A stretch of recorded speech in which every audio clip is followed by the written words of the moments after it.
Hello again. I always find it slightly alarming when I have to keep up with foreign newspapers in order to keep track of what is happening in my own country. Wading through all the statistics relating to immigration can be a bit of a bind, and the newspapers here often seem to do their best to confuse matters rather than simplifying them. Luckily, the Indian Times is ready with a clear account of the matter as it relates to their own country. In the description to this video, I give a link to a piece which tells us how many Indians have come to this country in the last 4 or 5 years, either to study or because they are the wives and children of people studying here. In the year up to June this year, the British Home Office granted 142,848 study visas for people from India to enter the UK. The year before, the figure was just over 90,000. In other words, the number of Indians entering this country officially in this way has risen by over 50% in 1 year. Do you remember back in 2019 when we were being promised that immigration would be reduced to the tens of thousands and Britain would be taking back control of her borders? Of course you do. Guess what? Visas of this sort, allowing Indian students and their families to come and live here, have increased sevenfold since 2019. About a third of these visas are issued not to the students but to their dependents, that is to say their wives and children. It is an immigration racket openly encouraged by our Home Office. Now, the plan is to expand this scheme greatly and also to start allowing many thousand more Indians to come here to work. In the description to this video, I give a link to a news item about this. This is the brainchild of our Secretary of State for the Department for Business and Trade, Kemi Badenoch.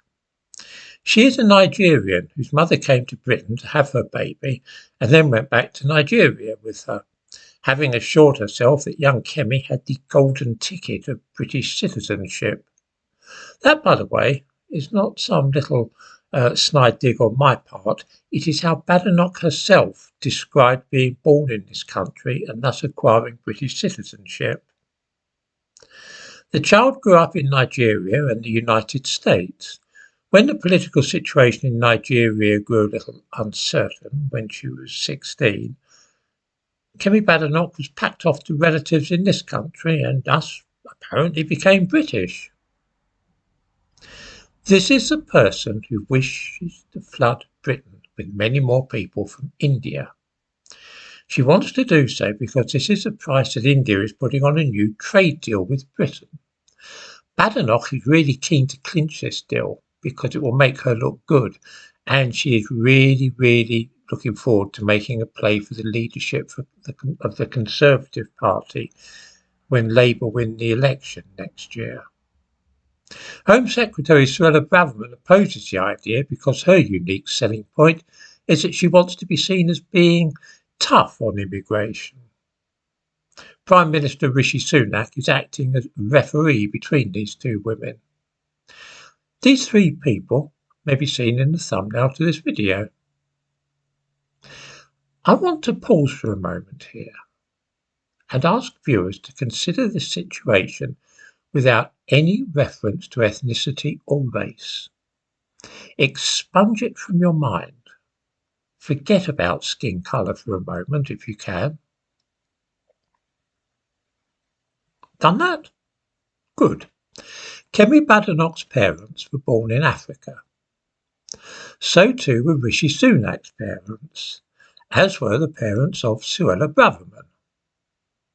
In other words, whether or not there is a huge rise in immigration to this country from India will be decided by three people, all of whose parents were born in Africa. May I ask if anybody at all watching this finds this strange or worthy of note? To clarify our minds a little, Let's transfer the case to another country and then see how that sounds. Imagine, if you will, that the Swiss government are debating immigration to their country, and whether or not this is approved depends upon three people, all of whose parents were born in South America. Does anybody think that that would be a little peculiar and slightly puzzling? Nothing to do with racism, just a bit odd. I do not suppose for a single moment that Rishi Sunak, Suella Braverman or Kemi Badenoch really cares in the least if there is a sharp rise in the number of immigrants to this country from the Indian subcontinent. They all have backup plans and no real attachment to Britain. Sunak has a home in the United States, his wife is technically domiciled in India, and Suella Braverman is married to a wealthy American banker. Kemi Badenoch also has another country to fall back on, if need be. Many of us do not have such a luxury. There is no plan B or country B for us. This is our country, and it's the only one we have. I would much prefer it if those running the British government all felt the same way.